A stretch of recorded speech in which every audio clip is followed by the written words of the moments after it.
जैसा रविंद्र शर्मा जी ने कहा कि इस वक्त न सिर्फ कांग्रेस पार्टी बल्कि सारा मुल्क मॉर्निंग में है, लेकिन उसके साथ साथ कुछ ऐसे मसले होते हैं ऑफ इमरजेंट नेचर जिसकी वजह से हमें आपसे दरख्वास्त करनी पड़ी। जैसा कि आपको पता है कि हमारे जम्मू में कटरा में एक इशू रोज बरोज गर्मी पकड़ता जा रहा है, वो है गंडोला का इशू। और उसमें रोज बरोज बजाय ये कि एडमिनिस्ट्रेशन कोई इंटरवीनिंग रोल अदा करे और उस मसले को तूल न पकड़ने दे, ऐसा लग रहा है कि एडमिनिस्ट्रेशन ही उसमें अपने एटीट्यूड, अपने बिहेवियर से तूल दे रही है। आज अखबारों में हमने पढ़ा कि गवर्नर साहब ने कहा है, एलजी साहब ने कहा है कि हम सब स्टेक होल्डर्स के साथ में बात करना चाहते हैं।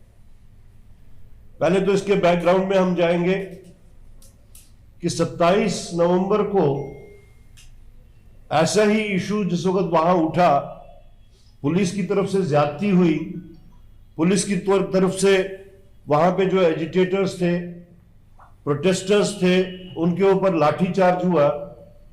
तो हमारी ये सारी जो सामने कयादत बैठी है, ये लोग डिविजनल कमिश्नर के पास गए, उनसे इंटरवेंशन लिया, तब कहीं जाके पुलिस ने उन एजिटेटर्स को छोड़ा, रिहा किया।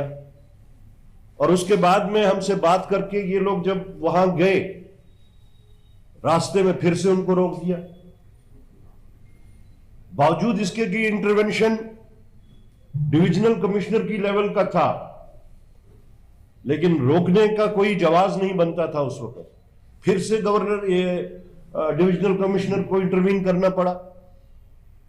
तो उससे लगता है कि ये एटीट्यूड जो वहां पे बन रहा है, ये एनार्की है जैसे पूरे जम्मू कश्मीर में इस वक्त। अब लोगों ने प्रोटेस्ट करना शुरू कर दिया। हर वो शख्स प्रोटेस्ट कर सकता है जिसको ये लगे कि उसकी पेट पे लात पड़ रही।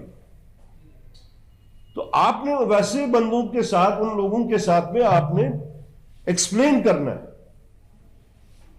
आज गवर्नर साहब इतनी देर के बाद बोलते हैं हम स्टेक होल्डर्स के साथ में बात करेंगे। किन स्टेक होल्डर्स के साथ में वो बात करेंगे?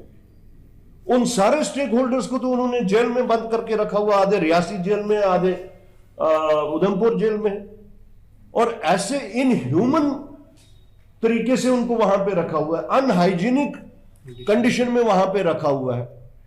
एक एक सेल जो कि 20 लोगों के वास्ते मुकर्रर की गई है, उसमें 80-80 लोगों को उनको रखा हुआ है और क्रिमिनल्स के साथ में रखा हुआ है। क्या वो लोग क्रिमिनल्स हैं? क्या उनका हक नहीं बनता कि वो अपनी बात को एक डेमोक्रेटिक तरीके से उछाले? हम डेवलपमेंट के खिलाफ नहीं, लेकिन जायज बनता है कि अगर एक साइड से ऐसी डेवलपमेंट हो रही है जिससे आप टूरिज्म को बूस्ट दे रहे हैं, कम से कम जो स्टेक होल्डर्स हैं उनके साथ तो आप बात कीजिए। आप यूनिलैटरली एक प्रोजेक्ट को परस्यू कर रहे हैं। क्यों परस्यू कर रहे हैं, उसके पीछे क्या है, किसका इंटरेस्ट है?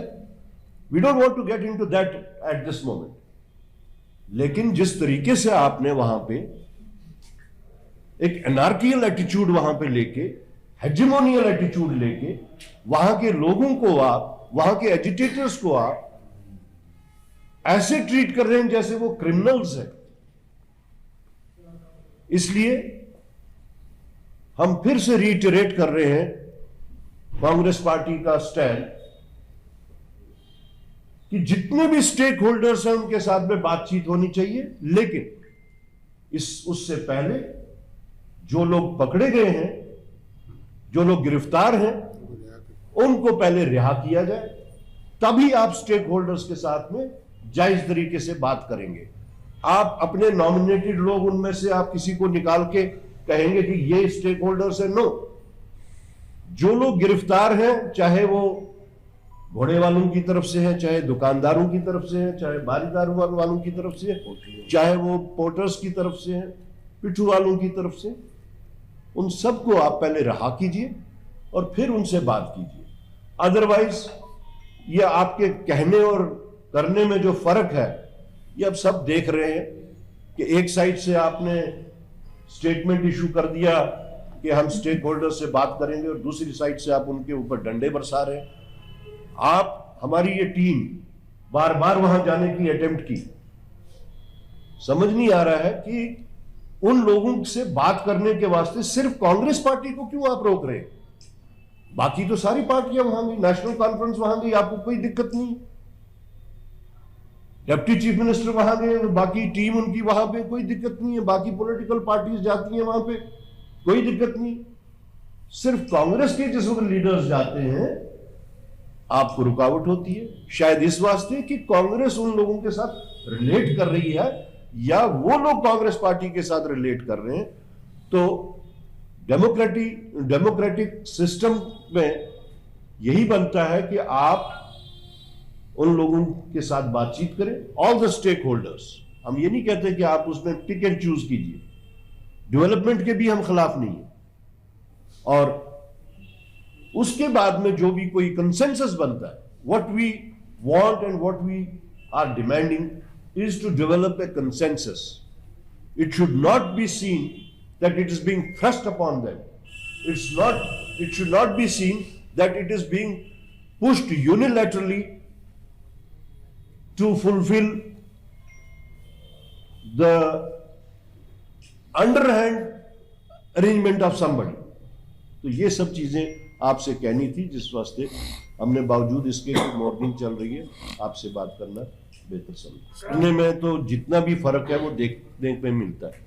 बीजेपी की तरफ से हुआ है, that is not granting the statehood despite making many promises, despite having said it in the parliament, despite having said it outside the parliament, despite even having said it on the soil of Jammu and Kashmir। तो आप उसी BJP की बात कर रहे हैं जी।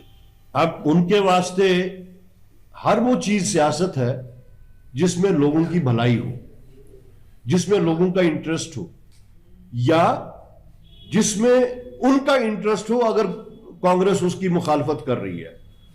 You must read in between the lines why this project is being pushed so harshly. शायद बातें आगे आएंगी। लिथियम भी ये डिस्कवर हुआ है, इसी तरह की बहुत चीजें हैं जो वक्त आने पे आप लोगों के सामने आएंगी। डिक्टेटोरियल तरीके से अगर चलते हैं वो तो नहीं मानेंगे। It's as simple as that. If this is a dictatorship then they will not. But if it is a democracy, if there is a single figment of democratic norms, तब तो उनको सबसे पहले ये जो है स्टेक होल्डर्स के साथ बात करनी चाहिए। It's as simple that. Congress party का क्या स्टैंड रहेगा? देखिए, कांग्रेस पार्टी का हम हमेशा से बोलते हैं, we are not against the development, but not at the cost of the poor people, not at the cost of the system going on there. उनसे आप बात कीजिए, वहां की आस्था है, उस आस्था को भी मद्देनजर रखिए। उस आस्था को अगर आप देखें तो फिर ये बाईपास जो निकाला जा रहा है, तो उससे तो आस्था नहीं रहेगी ना।